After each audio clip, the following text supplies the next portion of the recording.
അശ്വതി തന്റെ മുത്തശ്ശിയുടെ പഴയ വീട്ടിലേക്ക് താമസം മാറി. വീട്ടിലെപ്പോഴോ പൂട്ടിയിരുന്ന ഒരു ഭയമുണ്ടായിരുന്നു. ആദ്യ രാത്രിയിൽ മച്ചിൽ നിന്ന് ഒരു മന്ദമായ ശബ്ദം കേട്ടു. എലിയാവാം എന്നവൾ വിചാരിച്ചു.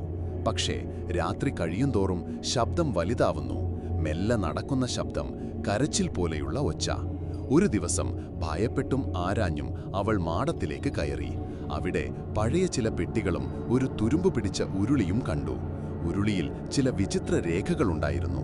അതിനടിയിൽ ഒരു കുട്ടിയുടെ നഖം.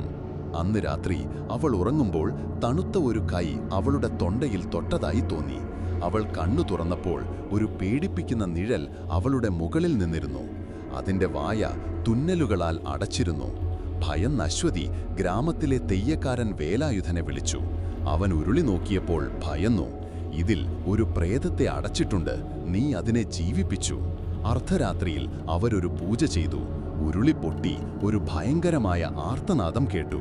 നിഴൽ അപ്രത്യക്ഷമായി. പക്ഷേ അശ്വതി സുഖമായി ഉറങ്ങാൻ പോയപ്പോൾ കണ്ണാടിയിൽ തന്റെ പ്രതിച്ഛായ കണ്ടു. അതിന്റെ വായയും തുന്നലുകളാൽ അടച്ചിരുന്നു. ഇതുപോലെ സ്പൈൻ ചില്ലിംഗ് കഥകൾക്കായി പോർട്ടൽ ഗ്രാമം സബ്സ്ക്രൈബ് ചെയ്യൂ.